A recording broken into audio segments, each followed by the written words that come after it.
Hello everybody and welcome to Absurd Hypotheticals, the show where we overthink dumb questions so you don't have to. I'm your host Marcus Lehner and I'm joined here today by Chris Yee and Ben Storms. Say hi guys. Hey everybody, I'm Chris. Hey, I'm Ben. I had a topic planned to talk about, but that's out the fucking window because the only thing I can think about anymore is the spider that was in my shower this morning and, like, totally freaked me the fuck out. How big was this spider? Yeah, that's the important first question. Yeah. Okay, so you have, like, your normal house spider that's, like, barely visible. Yeah. This is the one that's just in the visible spectrum where it's, like, uncomfortably visible. Like, you can see it. It's got thickness. It's got, you know, you can see two separate body parts and all the legs. It's got thickness is such a good statement. The spider's got thickness. Low-key thick. Yeah. This is a full-on three-dimensional fucking spider that I had to deal with. 8 legs, 3 dimensions. We're having a problem. Yeah. And so, normally if I have a spider in the shower, I just kill it. Because I can do that. I can manage that. But this one was all the way in the tippity top corner, like 2 legs on the ceiling, 3 legs on one wall, 3 legs on the other wall. It was at like a 45-degree angle. Corner spiders are the worst spiders because you know that they have all the options if you try to engage them. And mostly it was like, hey, I don't need to kill the spider. I just like, it's not going to bother me all the way up there. We have high ceilings. I probably couldn't have reached it if I tried. I might have just slipped and died. You should have just taken the shower head and like blasted the wall. We don't have a detachable. Oh. You can make it detachable once. Yeah, you can always detach it. You just can't reattach it. Yeah, so I was like, you know what? I'm going to let the spider be. It's not going to bother me. I'm just going to not stress about it. And so I started taking my shower, shampoo up, and I look again. And inexplicably, for no reason, the spider has decided it's going to start descending very slowly down the wall. Making its move. Now, here's the problem with spider shower, with shower spiders. Spider showers. Spider showers are a horrible, horrible thing. But the problem with shower spiders, when the water is running, is that you've added a chaotic element to your spider interaction. So my shower has a lot of pressure, and I can see like the rain, the drops hitting the wall like pretty close to the spider. And I just know for a fact one of them's gonna hit the spider. And what happens then is the spider falls. But, and this is what happened, which really upset me, was that it fell. It caught itself with its web. So it's like falling down the string, and then it hits like the main spray and gets shot like forward, like a pendulum. And now at basically exactly eye height, the spider has now shot past my head and is at its peak in the middle of the shower. And it's gonna start, it comes right back in my direction. Wait, the web didn't break from the web did not break. Jet stream? So it just got like knocked by like the lucky drop that was just enough force to shoot it halfway across the shower, but not detach it from its inexplicable and unstoppable course right back towards my body area. So I mean, I guess the one advantage you have here is that the most disconcerting thing is when you see a spider and then you look away and then you look back and the spider is just gone. Here you know exactly where the spider is, at least. It's right in front of your face. Directly in front of your face. See, I subscribe to that theory where there was definitely a correct amount of information to have about spiders, like, from best to worst, where the best is, there's no spider, or you're not aware of any spiders. That's the best one. Right. And then one step down is, there's a spider and you see it. That sucks. But the worst is, there's a spider and you don't see it. That's the worst one. If there is a spider, you want to be able to count the legs, not the hairs on the legs. Yeah, but I'm going to add a fourth category now, a special category, if you will, is you see a spider, you know where the spider is, and then it's also hurtling towards you at a speed right. you cannot comprehend. Long story short, I survived. The spider did make a less than elegant dodge motion away from the spider, and then it hit the mainstream again, and this time it disconnected and got drowned and all the good stuff. But it was not a fun time for me and my body and my brain. I mean, it sounds like he had it better than the spider, at least, so. That just reminds me of, like, that video with all the spiders, like, raining down from the sky. Have you seen that? Oh, yeah, like the ones where they parachute? Yeah, where, like, the camera looks up and it's just, like, spiders everywhere. Oh, God, in the yeah. sky. I didn't remember what video you were talking about at first, but yeah, no, yeah. Or, like, those flood photos where, like, all the trees are just now just, like, Halloween decoration trees where there's literally just spider webs covering every branch. It's just gross. Yeah. Yeah. They kill bugs, though. Spiders are good. That's what my adult brain is saying. My kid brain is saying, oh my god, all spiders gotta die. But as we have not indicated yet, this show is not just about spiders. It is about answering hypothetical questions. And our first question for today is, what if it rained food, cloudy with a chance of meatball style? Chris, give me your take on this question. Yeah, so just to go over some rules that we kind of agreed on beforehand. So all the normal rain patterns stay the same. And then all the food is going to match the volume of, like, the rain that we would normally get. Food would stay the normal size. So, like, I think Cloudy with a Chance of Meatballs had, like, giant meatballs and stuff. We're not going to get any of that stuff. I mean, that was only after the weather machine broke in the movie. You know, it was regular size, and then it broke, and then things got crazy. Well, I'm talking about the book. I think there are giant meatballs in the book, right? I don't know. I just watched the movie.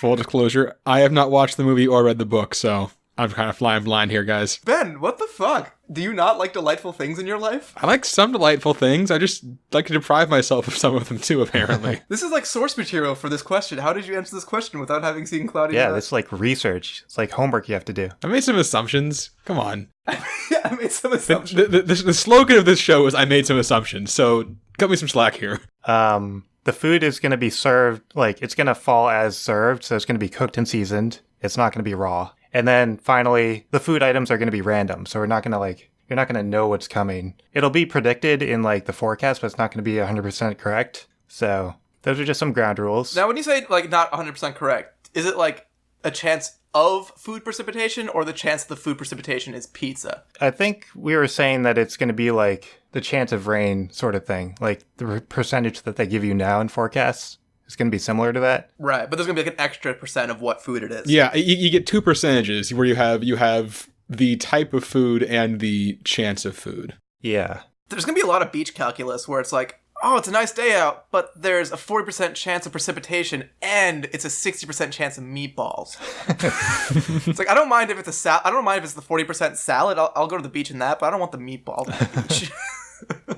Okay, so to start out, I wanted to see exactly how much rain we would get. I just wanted to look at rain data, and obviously that varies a lot depending on where you are in the world. So I specifically looked at Boston, just because we're in Boston.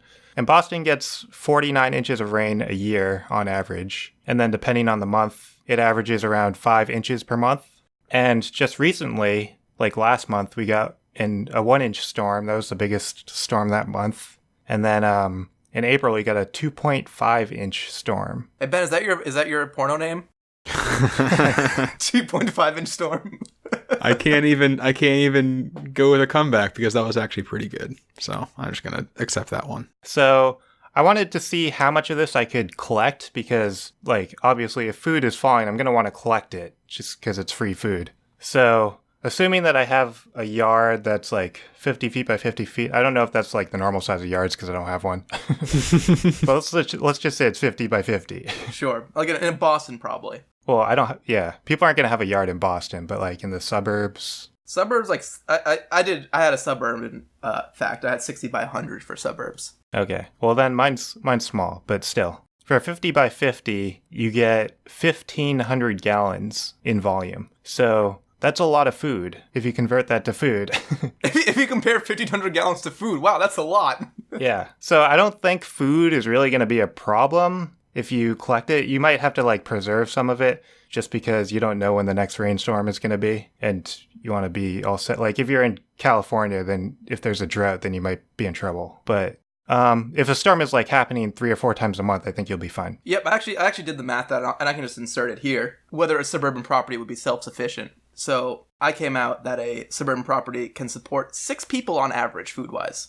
Yeah, okay. So assuming that I would be doing this, I'm single. So it'd just be me. I'd be fine. You would be well fed. Yes, and I would have extra. So looking at one of the problems, though, and I didn't really realize this immediately, but it wouldn't rain water anymore. Yeah, that happens. So we would be consuming water, and we wouldn't get water. I would argue that you would very occasionally get water, but it would be a very low probability. Yeah, we would get water sometimes because, like, it can rain drinks and stuff, I think. Yeah. So it can rain juice and soda and stuff like that, milk. And water is technically a drink, so it can rain water. But it's not going to happen that often. Oh, man, I do not want to be around on, like, tomato soup day. I don't want to be around on milk day. I don't know. Milk day is fine. It's day after milk day. That's the problem. I think the worst is actually like curry day. Curry day. Like, it'll be delicious for like the first, 5 minutes, but then that's just going to ruin your whole week, honestly. Yeah, so we wouldn't get nearly as much water as we do now, so we'd need to replace it somehow. And you can actually juice anything that retains water. So you can juice any type of food. Oh my god, I hope this fact stays in your brain. So like you're at a party at some point and someone's like eating a burger and you look over and you don't have anything to say. So you're just like, you could juice that if you wanted. You could juice that if you wanted. You could juice that if you tried. Yeah, so just looking at a few things that you can juice. Obviously, if you're thinking about juicing, you think about fruit. So like you can juice oranges. 1 orange gives you 3 ounces of liquid. So that's pretty good. You can, apples, cherries, those are other fruits. Listing fruits. Well researched. You can juice vegetables. A lot of people do that for health reasons right now. Tomatoes, spinach, potatoes, stuff like that. We'll do it for necessity in this terrible, terrible food rain future. But as Marcus mentioned, you can also juice meat. So there's actually a chef that does this right now, and he serves it. He serves it in one of his restaurants. His name is Jose Andre. That's a made-up name. No. Did you fact-check this? He has a restaurant in Las Vegas, and he does this. Oh, yeah, Las Vegas. That makes a lot more sense, yeah. Yeah, so he actually doesn't use a juicer. He hand juices it. Artisanal meat juice. Yeah, so he gets like a steak, and he just like squeezes it into a glass, and then he adds a little salt, and he serves it like that. He's gonna be tough on it now, because Las Vegas, of all the cities that I looked at, has the least amount of rain. He's only gonna have 4.2 inches of rain food to work with. Yeah, he'll have to rethink his model. In addition to him, there are some other people that do this. Because right now people do like juice cleanses and stuff, but there is a such thing as an au jus cleanse. Oh god. So like for like French dipped sandwiches, they have au jus. Yeah. Uh-huh. Well, this au jus cleanse includes 6 bottles of au jus a day for 10 days, and that's all you drink / eat. 10 days? For 10 days. How do you survive that? It's supposed to be healthy, but I don't think it is. There's no way that's healthy. Chris, but what about your pooping? What's going to happen? Chris, there's no, a poop problem I really here. don't want to think about this in this situation. What? The poop problem on the au jus cleanse. It's very much a problem. They're called au jus.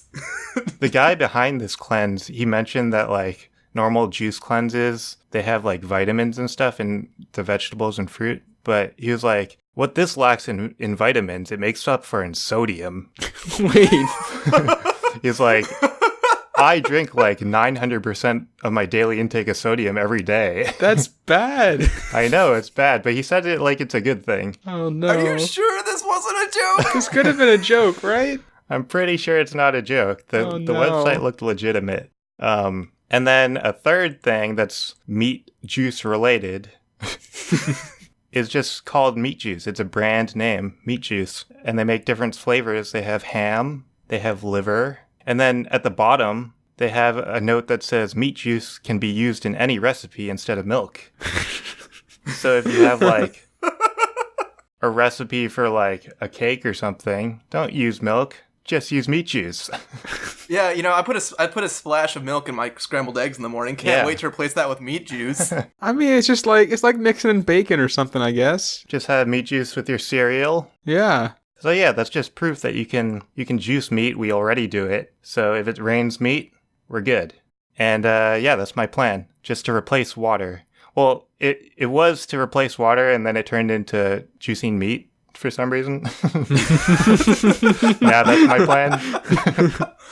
Plans change. Yeah. Yeah, we pulled an audible. Yeah. You gotta improvise when the times get tough. When life gives you meat, you make meat aid. Yeah, so that's my answer. What about you, Marcus? Okay, so I kind of went along the same lines, and the thing I focus on mostly is that it's not raining anymore, and so like the food kind of has to replace what the rain does. And I looked at a global type scale here. The main thing what happens when it stops raining is basically all the plants die. Yay. Yay, no more plants. But it can rain plants, right? It can rain like vegetables. I mean, it can rain dead vegetables. It's not going to rain fucking redwood, That's true. redwoods. So the food chain is fucked. Yeah. Except, it's not. Oh yeah, because they can just eat the food. Right. So the food chain is the transfer of energy from, the bottom level going up. So the plants absorb about, I think it was 0.02% of the energy from the sun that comes to the earth. So stored in the biomass of plants to go up the food chain is 495 kilocalories per meter squared of earth. So that's basically the baseline level of food chain energy.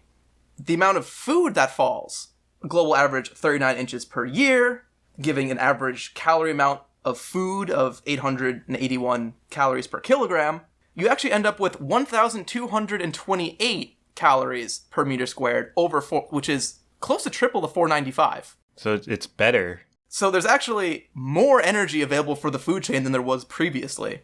Not only that, every step up the food chain you go, only about 10% of the energy transfers. So only 10% of the plant energy gets to the things that eat the plants. And, 10% of that goes to the next size animal. I mean, would there even be a food chain anymore? Because they don't have to hunt anymore. There's definitely going to be some sort of food chain, but it's basically going to be one really wide bottom and a lot of omnivores. Right. So really, the actual amount of animal life on the planet should increase, which I think is pretty cool. Yeah, more animals. I'm pro-animal. Another thing that you might worry about is another important thing that plants do is produce oxygen for all these animals. I like oxygen. I like oxygen too. I try to consume it basically every day of my life. Almost every day. Almost every day. I was surprised to learn that actually 70% of the world's oxygen is produced by algae. So only 30% of the oxygen in the air comes from land plants. And I checked it on the algae. I was thinking, well, maybe now that there's no... I figured, looking at the ocean, I was like, well, if it's raining food, that's pretty salty compared to, pure water. So I looked up some research about how algae does in saltier conditions. And they slow down, but they do okay. So I figured in the reduction in the algae population. And I figured, so they produce 70% of the oxygen. There's less of them. We got about 50% production of oxygen compared to what we have now. So not great, but also not a huge problem either. So I saw some math online about how long the oxygen levels would take to deplete if all the oxygen producing things went away. And it would take us about 400 years to use up all the oxygen. And that's at zero. So we're still producing 50%. So that's going to be way out there, thousands of years. So I imagine humans are going to be able to figure out something to do with the oxygen problem. Or maybe we'll evolve. Who knows? So the last thing I looked at is the food waste. I looked at it very briefly. What I learned was what we actually do with recycled food waste. So what they do is they take the food waste, they put it in an anaerobic digester where microorganisms break down the food in the absence of oxygen. So you don't even need oxygen for this, which is also a great thing for our current planet. That's convenient. And what it does is this process breaks down the food and it produces biogas, a mixture of methane and carbon dioxide, which can then be used to produce heat, electricity, or transport fuels. So really, oxygen's not a problem. There's food for everybody. There's now basically infinite fuel. And I think the world's just a better place. Yeah, the world's basically just a better place overall. Like, water, you can go get those desalination plants running. Like, we can adapt. Like, these are all surmountable problems. I have some comments on the waste portion. Yeah, so we can get there. Yeah. I'll let you do that, but I'm living in my happy world now where everyone's great. And there's so many big animals around. Bears for everybody. So I like your idyllic post-food rain world, but I'm going to come and just sort of dump a nice big bowl of chili on it. Okay. So I thought a lot about the waste portion of this situation. And there are a couple of real problems to consider, which really the big divide is between food rain that falls over land and food rain that falls over water. I didn't actually look into the water quite as much because it wound up being a little bit less interesting, but you're definitely going to have to filter the water, but we can get around that. We're going to filter the water a lot, I guess, is sort of, the big takeaway.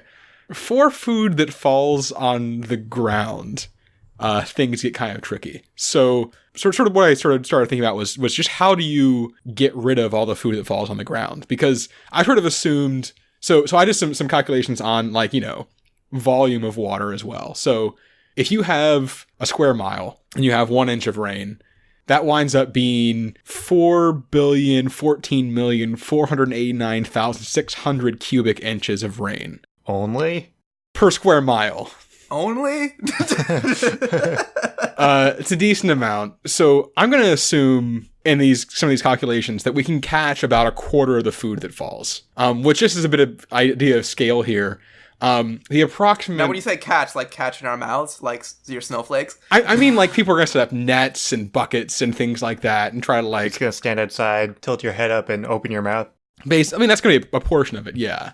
And sort of for an idea of the scale of all of this, the approximate volume of a chicken nugget is about 35 cubic centimeters. So if we caught a quarter... So that like 4 billion cubic inches of volume is about 65,785 cubic meters of volume. So Boston's about 90 square miles. That works out to about 5,920,000 cubic meters.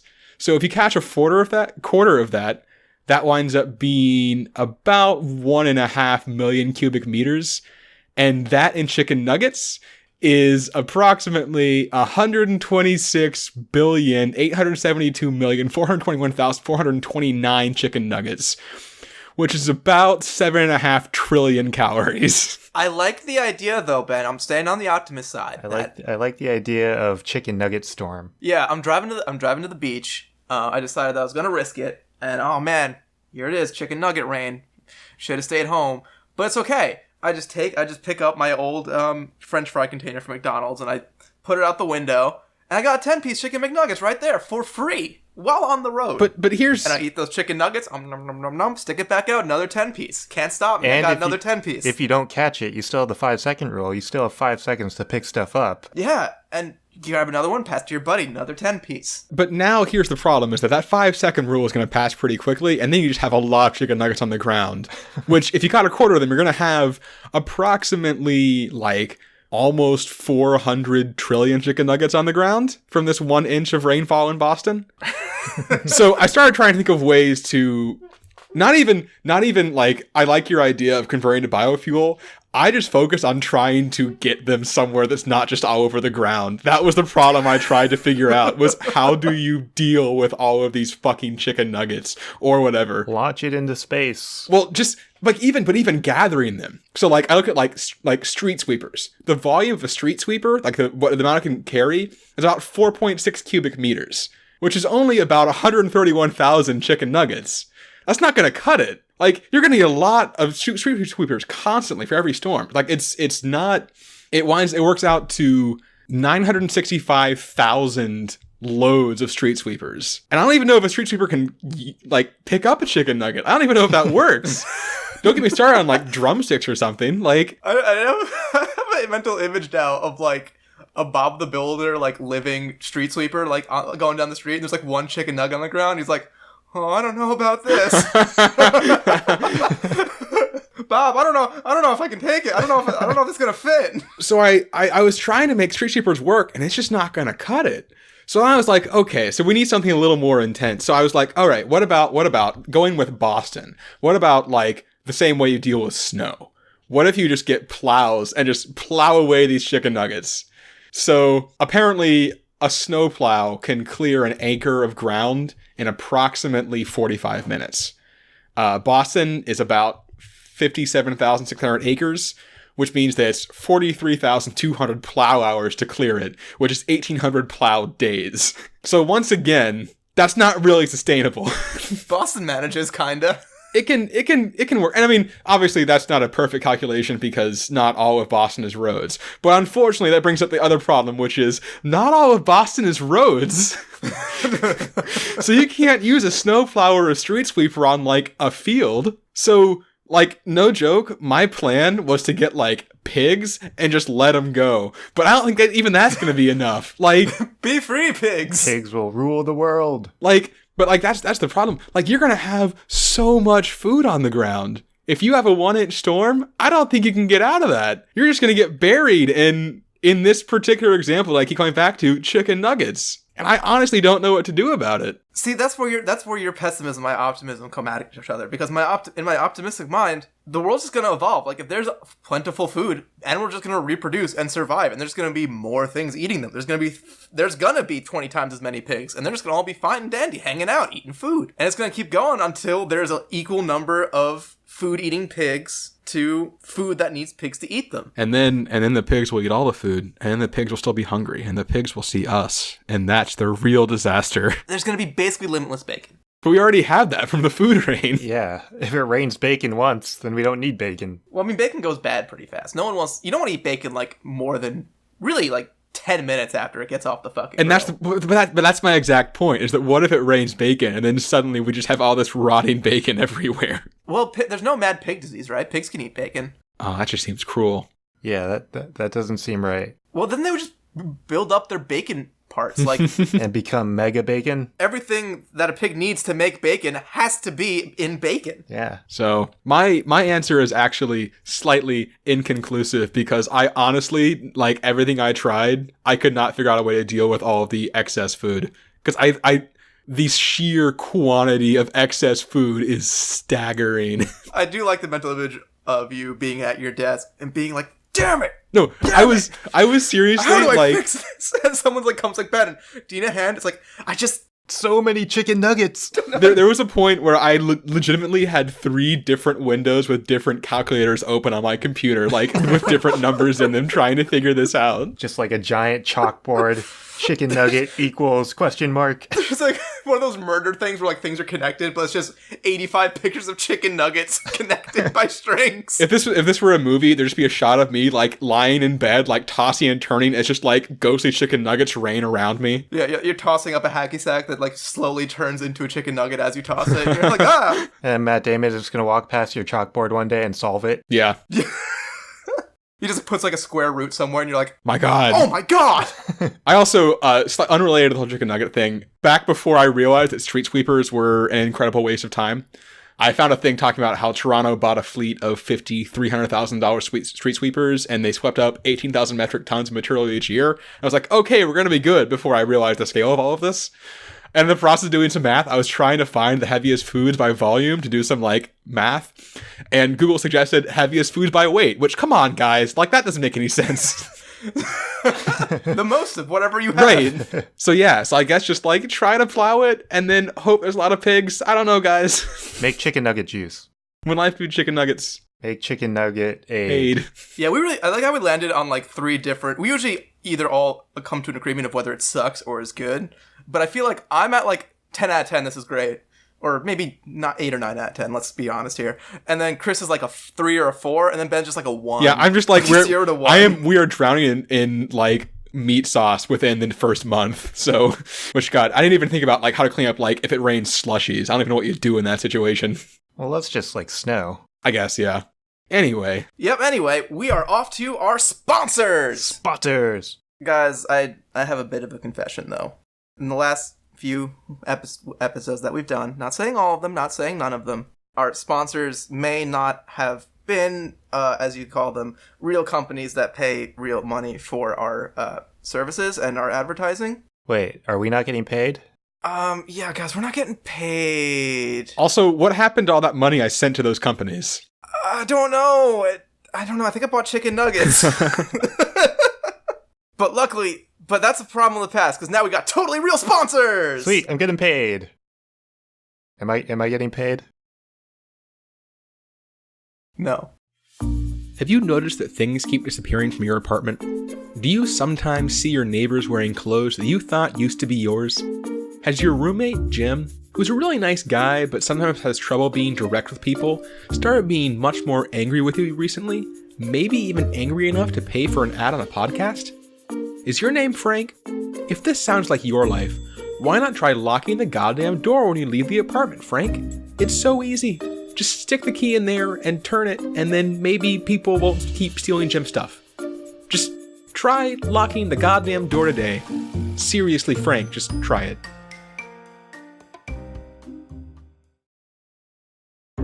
Introducing iJuice, the premium brand eye drop that everyone is talking about. No, it's not that gross fluid from your eyeball, even though that's what it sounds like. It's juice that you put in your eye. And juice is a bad choice of words. It's really just eye drops, but they're top-of-the-line, high-performing eye drops. And no, it's not for drinking, even though that's what the word juice usually implies. Don't drink it. You'll get sick. But you won't get sick if you put it in your eyes, because they're eye drops. So remember, for clear, refreshed eyes, use eye juice. Man, they really could have come up with a better name for this stuff. You thought those Japanese toilets were smart? Maybe. But are they as smart as Dr. Albert Einstein? I think not. That's why we're proud to present the Ein Toilet, the smartest of smart toilets.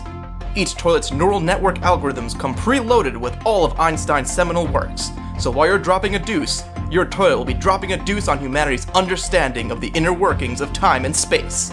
It even produces its own toilet paper transcribed with your toilet's latest calculations and working theories. The Ein Toilet. E equals MC poop! Whew, feels a lot better having real sponsors there in the middle. And getting paid. Oh, so many dollars in my bank account, you guys have no idea. Like, I could tell you all the zeros, but it needs like one of those times 10 to some number. Is it zero?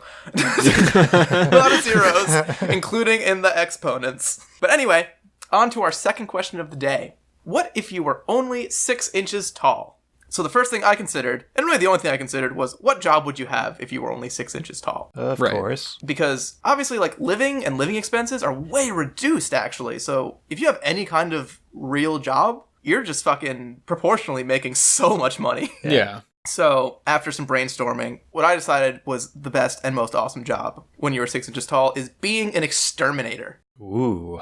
It'd be kind of scary, wouldn't it? It seems terrifying, yeah. Yeah, so here's one thing. New York City, you're an exterminator.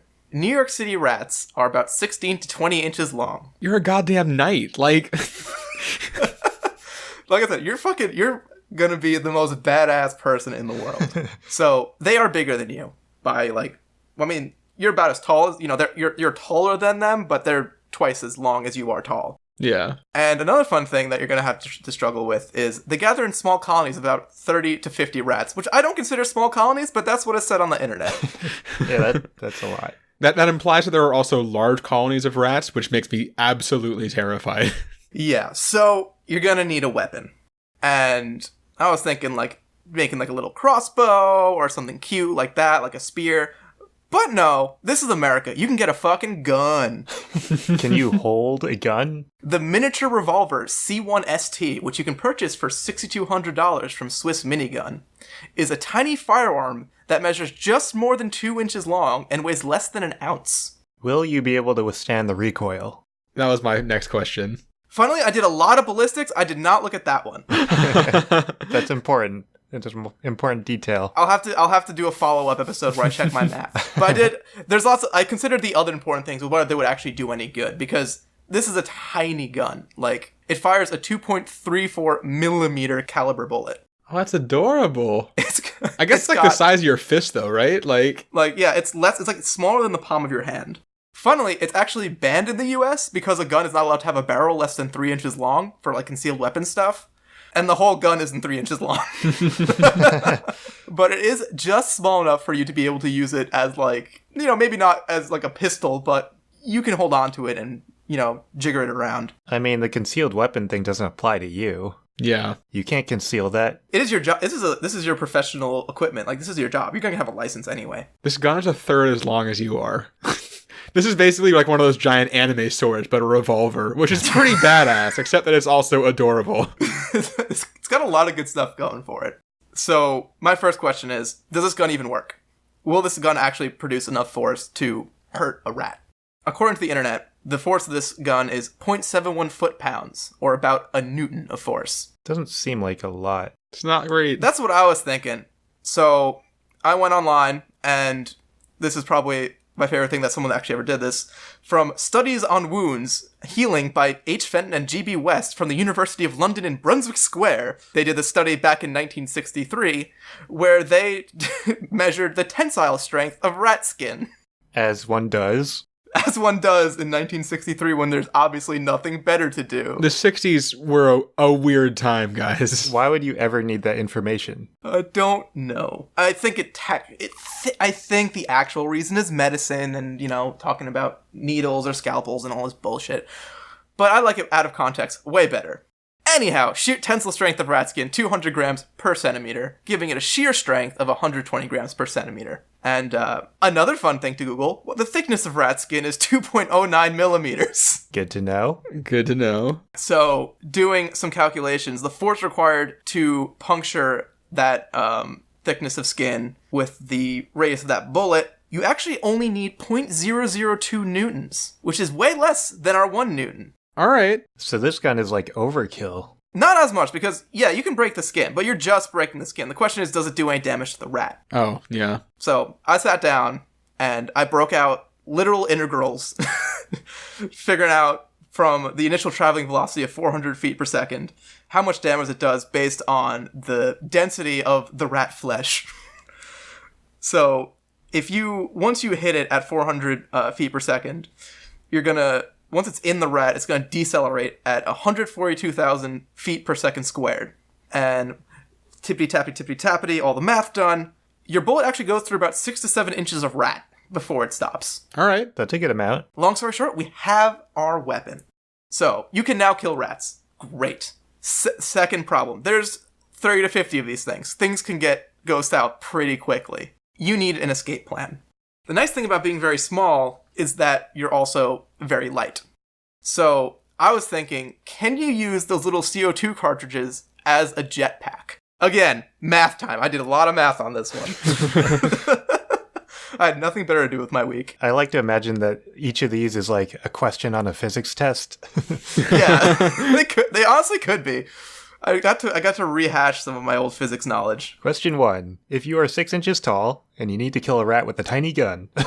Can you do it? Can you do it? Why aren't tests like that? I would love that. That would be the best fucking exam. I know, right? Except it wouldn't be, because when your goal isn't to have fun and your goal is to pass the exam, getting a bullshit question like that is like, what the fuck, professor? Yeah, that's a good point. I remember there was one exam, it was like, we learned how to do buildings, where it's like, you learned how to do, design, 3 beams next to each other. And that was all fine and good.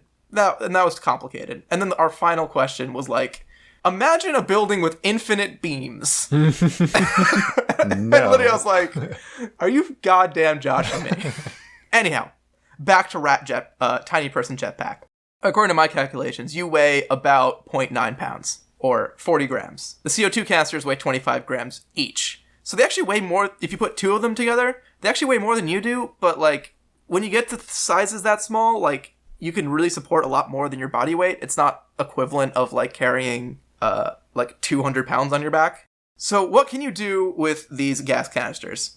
If you just cancel out the force of gravity on yourself, the CO2 cartridge has 850 psi of pressure within it, and if you use just the minimal amount of force, you can actually hover for about 11 seconds with your 2 canisters, which is pretty handy for maneuvering around. Yeah, no, that's good. But you're not going to really use this for travel that much. This is your emergency button. So what happens when you hit the emergency button? If you look at those little car races where you make the wooden car in shop and you put the canister in the back and they shoot off, that's pretty much going full out. So the gas canisters get used up in 0.45 seconds. So let me see here. Do math in your head? Yeah, doing the math in my head real quick. Sorry, I have a lot of notes and I'm trying to find the bottom number. So, your thing shoots up. After 0.45 seconds, you are traveling 109 miles per hour, straight up. And then you die. And it takes 5 seconds after that before you finally hit the peak 0 velocity. And then you die. Yeah, or 1 second. I mean, again, you can use this in short bursts. So if you're in an enclosed space, you can just shoot up for not the full 0.45 seconds, just for half a second and get up to whatever you need to. So you have enough get up and go to escape away from the rats.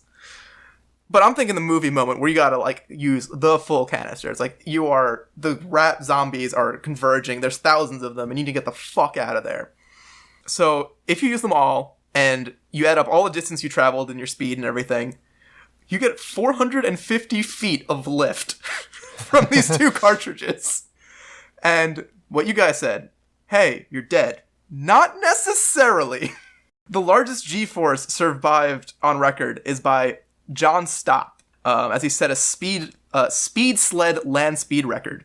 Has the word speed in it like 4 times because this man survived a G-force of 25 Gs. Whoa, that's a lot. Yeah, so basically 25 times the force of gravity pushing on you. How much is like a normal roller coaster? There's good up to like 4 Gs maybe, right? Yeah, pretty small. Don't people usually black out at like 9 or 10? Yeah, like 11 is if you're not trained, you're gonna have some problems. You're gonna be trained. This job is not a job you don't train for.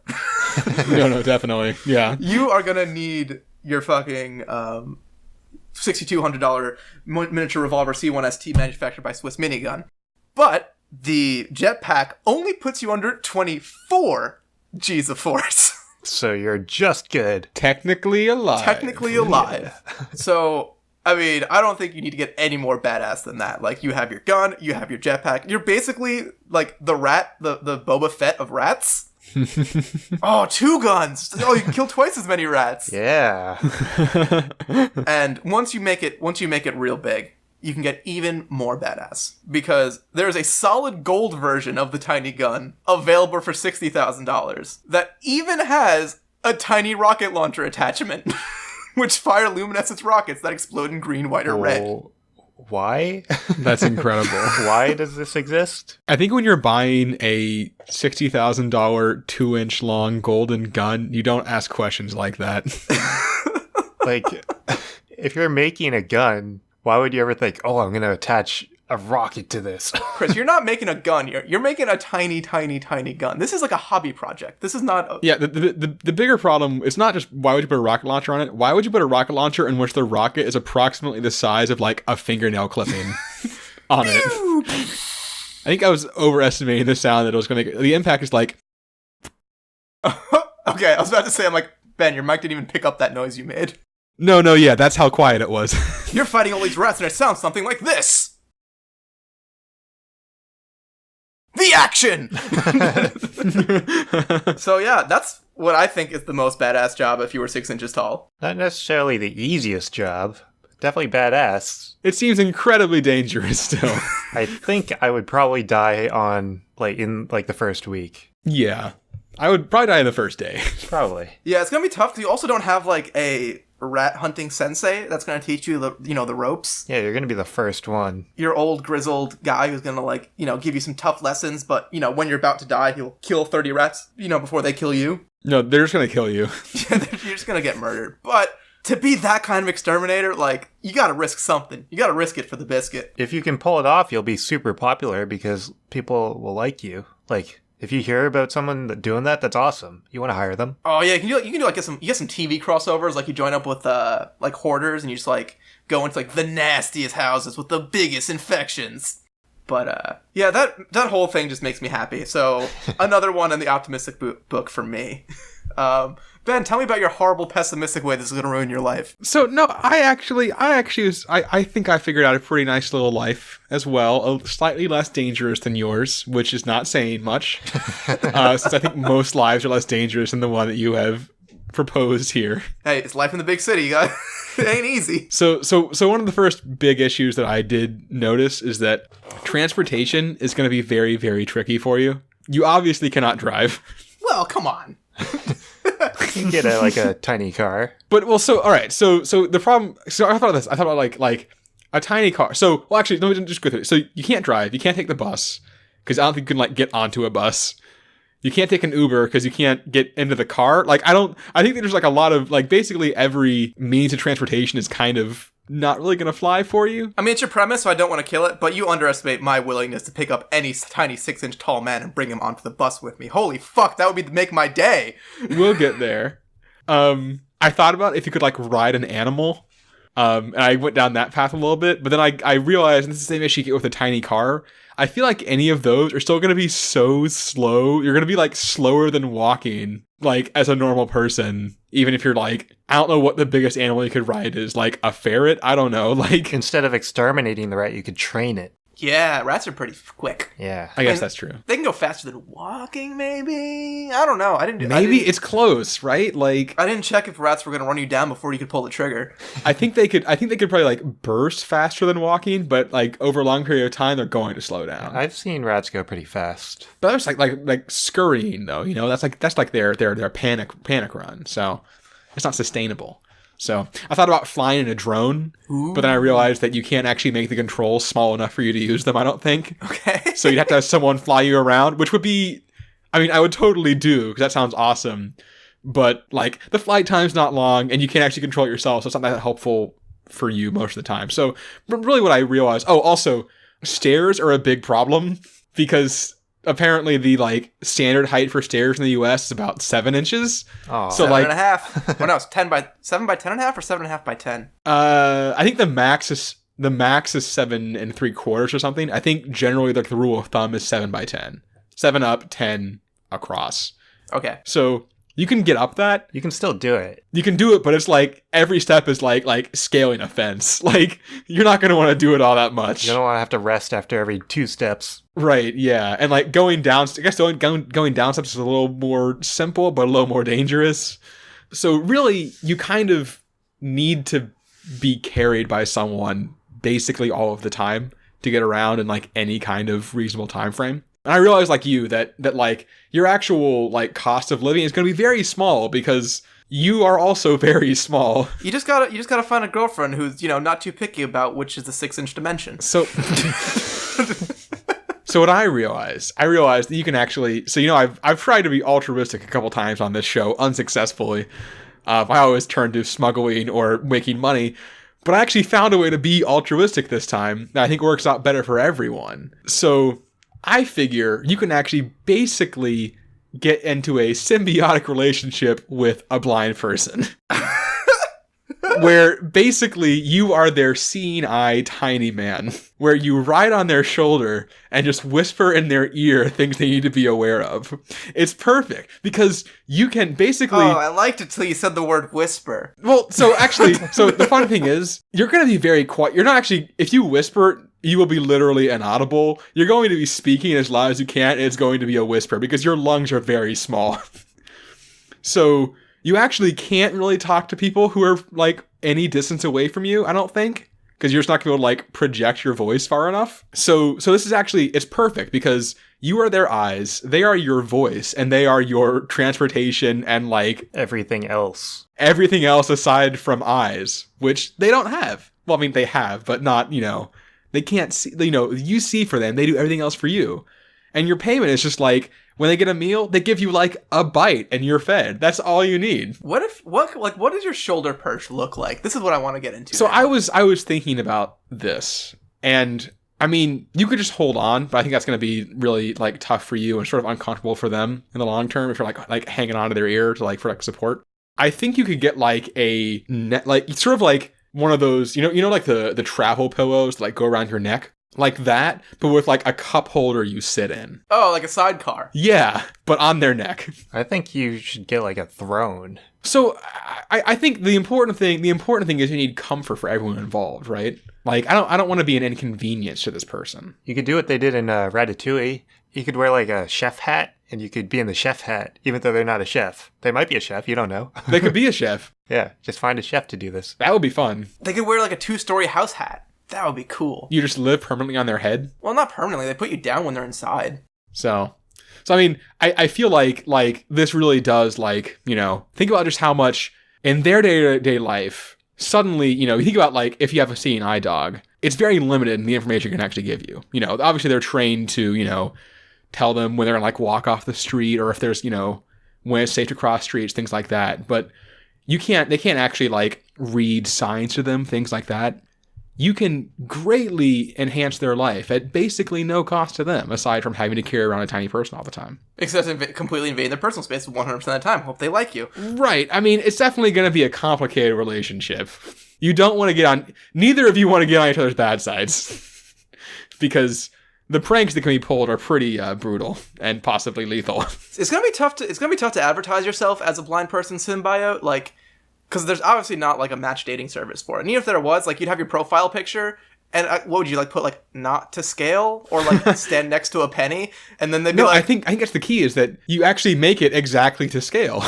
yeah, this photo on your, if you're using an iPhone 5, this is 100% to scale. It doesn't really help them because they're blind, so they can actually see the photo. So getting started is tricky, but I think once you develop this relationship, this is actually going to really help out both of you. And you just like live in a shoebox on their dresser or something. That could probably last you your entire life, right? Yeah, right? Or I mean, at least as long as you have your blind person. I don't know what you do if your blind person, you know, like passes away in the night, because I don't know how you have to live on the floor, I guess, actually, because if you're like on a dresser, I don't know how you get down on your own. I mean, I think you're going to get some parkour skills, like some rock climbing abilities. Like, you're going to have a grappling hook, and you're going to be able to do the thing where, like, you go into the kitchen and, like, you grapple up onto, like, the shelf, and then you run across the counter and over the cheese grater, and then leap onto the fridge, and then dive across with your paper airplane and make it to the phone and knock it off the cord, and then it's hanging there, and you hit the buttons by stomping on them with your feet. And then your tiny person voice is not loud enough to be heard through the phone, unfortunately. Well, that's the nice thing about 911 is that you don't have to say anything. They'll come if you're just silent. And then they will step on you accidentally in the confusion. You're worried about getting around, but it's called falling with style. This is true. I guess actually, when you're that small, hitting the ground doesn't actually hurt that much because you're very light. So maybe you can just like jump off the dresser and like roll. I don't know if that is accurate. That's the reason that like ants can fall so far. It's because like they have so little mass. I guess it's probably not quite the same scale. But all right, disregard that part. You will totally die if you fall off a dresser. Major downside of this lifestyle. Actually, I don't think you will, because I think you don't, because you're so small. I'd see, but how small are you? Like you're not that small, but like. So a dollar bill is 6 inches long. Okay. So you're the length of a dollar bill. That's pretty small. Okay, important question. Did somehow none of us figure out how heavy you would be if you were only 6 inches tall? I said a little bit less than a pound. Oh, you did? Okay. It was important for my jetpack question. Oh, right. You're right, in the jetpack. Okay. All right. So maybe you'd be okay. If you had a jetpack, you'd be fine. If you had a jetpack, you'd be fine. I guess jetpack should be included in all of these answers just for safety's sake. General rule of thumb, if we do not add the word jetpack to a question answer, listeners, just mentally add it yourself. It's just going to make everything better. Just assume jetpacks. We're here for your enjoyment. So when we talk about it raining food, just imagine it's raining food and it's meatballs, but I have a jetpack. So my day's pretty good. Oh, when you said that, for some reason I thought you were going to say the meatballs had jetpacks. Oh my god, that's even better. See? So, in summary, I think this is a very good plan. The one thing I did realize is that, like, I believe, like, all of us, we all use some sort of corrective lenses. Yes. Barely, yeah. That's going to be problematic because I don't think you can make, like, glasses or contacts that are, you know, like, 1/4 millimeter in diameter. And you can't just pull the Hubble out of space like in episode 1. Yeah. So, I mean, maybe you can figure it out, but... It kind of throws a wrench into your being a seeing eye person for a blind man. So, yeah, that works if you have good vision. You kind of need good vision. Otherwise, you're kind of boned. So... Anyway, hey Chris, what do you have? So I did the same thing as you guys. I tried to find a job that you'd be able to get as a 6-inch person. And obviously any like physical work isn't going to be good because you're very small. You can't like lift anything. Office work is not going to be great either because you can't like use a keyboard. I mean, you can use it, but you're going to be very slow at typing. Yeah, you're like 1 word per minute as you like traverse the keyboard. Yeah, so you're not going to be productive enough for someone to hire you. I don't think anyone would hire you. Yeah. So instead of finding a traditional job, I was thinking about like what I would be good at, and a small person would be good at being quiet and not being seen. So I was thinking, let's be a thief. Back on form, absurd hypotheticals. Ben avoided the thief life, but I came back to it. I didn't pick the thief life. The thief life picked me. So I was thinking of things that I can steal, and I can't really be like a traditional thief. I can't like steal artwork or anything because I'm too small. I can't carry it. Right. So I was thinking, and I was actually thinking of this question while I was in my office, and I was walking into our kitchen, and I saw our vending machine. I was thinking, I could fit in there if I was 6 inches tall. So I would be a vending machine thief. So obviously you're not going to really get that much money from vending machines. But as we've pointed out already, the cost of living is going to be a lot less if you're 6 inches tall. Oh, yeah. I looked around for like a house. So like a doll house that is 2,600 square inches comparatively, square footage wise, proportionally, that's about 2,600 square feet for like a normal person. So that's like a decently sized house. And I found that costs $219. So that's not bad at all. I mean, you'll need to add like electricity and plumbing and stuff, and that'll cost a little extra. But you have to drag over one iPhone cord from the wall to bring it in. But yeah, your house can be super cheap. So I think like the average price for a snack in a vending machine is, or at least the one that in my office, it was $1.25 for like a bag of chips. And you're going to be limited to the amount of stuff you can carry. I think you can carry like 2 bags of chips at a time. So it's going to be slow going. So that's not really that great. But you can just use the normal vending machine as like your starting point, and you'll work your way up because they have other types of vending machines that have more expensive things. They have vending machines that have iPods and Kindles, so that's pretty good. You can steal an iPod or a Kindle. That's like half your house right there. Yeah, it's like $50 or something, $100. But vending machines get even crazier than that. There's one vending machine in LA that sells caviar. Oh. What? Yeah. So if you go to LA, you can steal caviar. Oh, God. I just thought about eating a giant piece of caviar. Yeah, it's not a good... Proportionally, like, if you eat like a tennis ball-sized piece of caviar, that just explodes with that saltiness in your mouth. Oh, God, that's also a very sexy thing I just said, but I didn't mean to. I meant it to be bad. I mean, this caviar isn't going to be for you. You're going to sell it so that you can buy your house. So the priciest piece of can, I guess they're served in cans, can of caviar in this vending machine is $500. So that's like 2 houses right there. Well, you're going to want a summer home. So that's pretty good. And then once you hit that vending machine, you'll have enough experience, I think, to go even bigger. So in New York, there's a vending machine in the Hudson Hotel, and this vending machine is going to be like the Fort Knox of vending machines. Yeah. So they sell designer jewelry. Oh my God. They have 24-karat handcuffs. Don't ask me why. Kinky.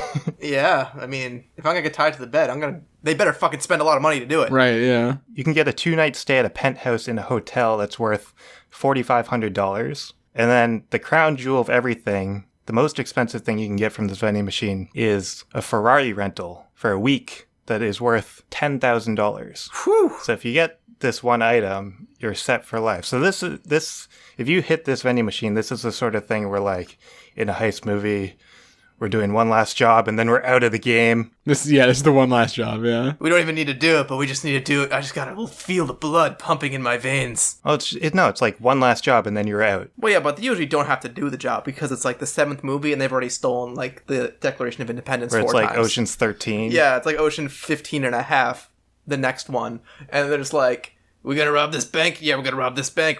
Everyone get ready for this montage. All right, we did it. We stole it. Ah, shit, it's the cops. I'm gonna murder 2 of you this movie. Okay, 2 of you are dead. Credits. I feel like I don't even need to watch the Ocean movies anymore. That's just like a perfect summary right there. Not after that 6-inch summary I gave you.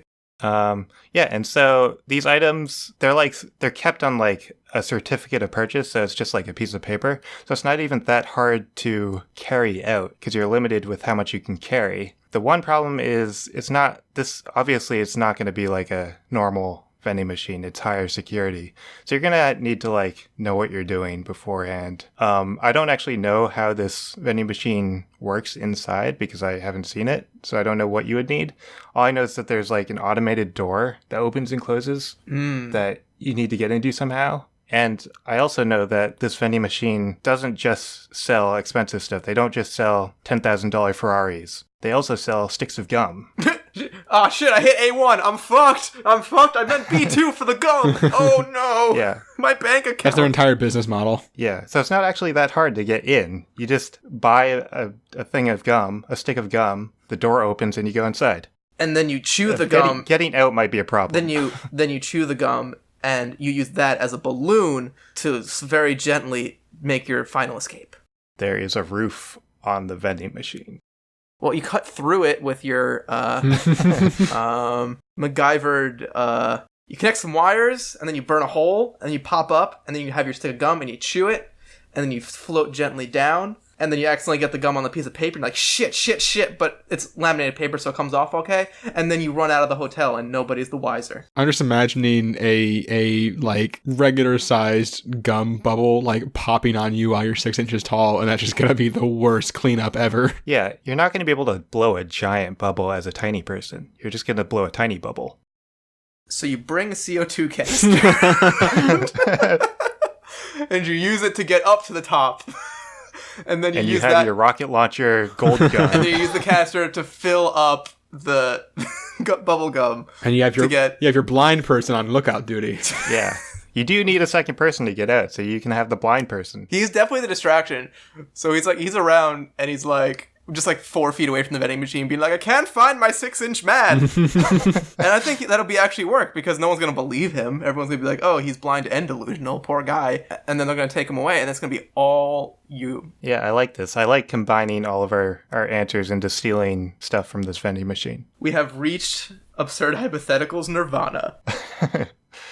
Yeah, so that was my answer. Yeah, and I think that's all we need.